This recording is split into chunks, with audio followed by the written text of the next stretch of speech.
Welcome to Karma's Harvest. We last saw Dr. Aris Thorne as a man who had successfully vanished from the eyes of the law, only to realize that being invisible is a prison, where the walls are made of light you cannot grasp.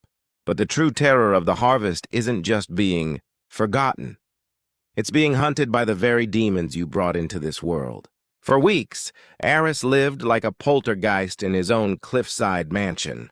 He was starving as he could barely see the food.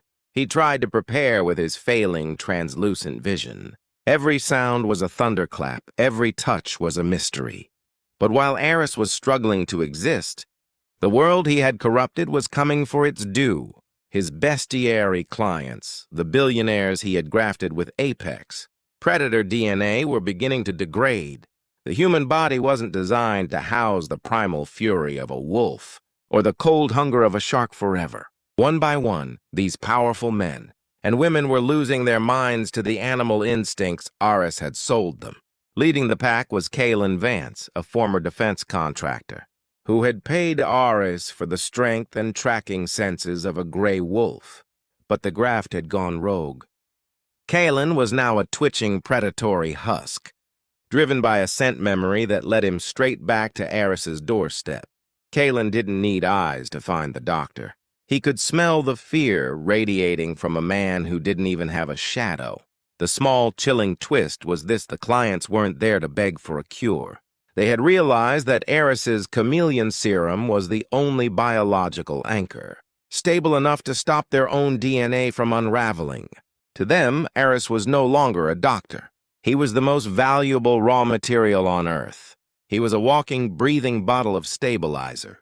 They broke into the mansion, not with flashlights, but with thermal scanners and pheromone trackers. Aris, blind and stumbling, tried to hide in the ventilation shafts.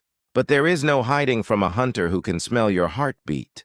Kalen Vance cornered the invisible doctor in the very lab, where the bestiary began. He didn't kill him. That would have been too merciful. Instead, they used a high-frequency sonic net to paralyze Aris's nervous system. As he lay on the cold floor, unable to even scream as his invisible lungs seized, the big karma moment arrived. The men he had treated as canvases now viewed him as a resource.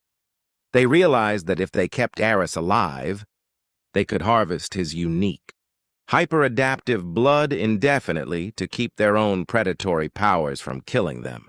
They didn't need him to speak, they just needed his cells to keep multiplying. Aris Thorne, the man who had looked down on humanity as a weak, flawed species, was placed inside a specialized, pressurized glass sarcophagus.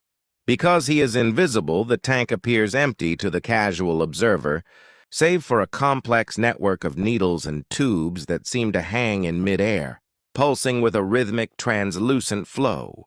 He is kept in a state of induced waking coma, his mind fully aware, but his body a mere biological factory. He spends his eternity as a living pharmacy in a secret underground bunker owned by the Vance Corporation. He cannot see the world, but he feels every needle, every extraction, and every cold liter of synthetic nutrients being pumped into his veins. He wanted to be the architect of a new evolution, but he ended up as the fuel for its darkest appetites. The man who made monsters is now the only thing keeping them alive, a ghost in a jar, paying a debt that can never be settled in full. The harvest of Dr.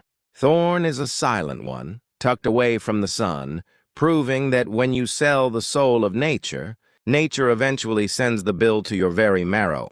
But rumors are swirling among the facility's staff. They say that the invisible blood is starting to change the clients, in ways Aris never intended. The monsters are becoming something, else something that doesn't just want to survive, but wants to hunt the world above. Is the doctor's final curse just beginning to spread?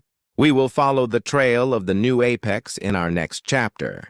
If you believe some boundaries should never be crossed, hit the like button and join our community. Your presence is the only light that keeps these shadows at bay. Subscribe and stay tuned for the next tolling of the bell.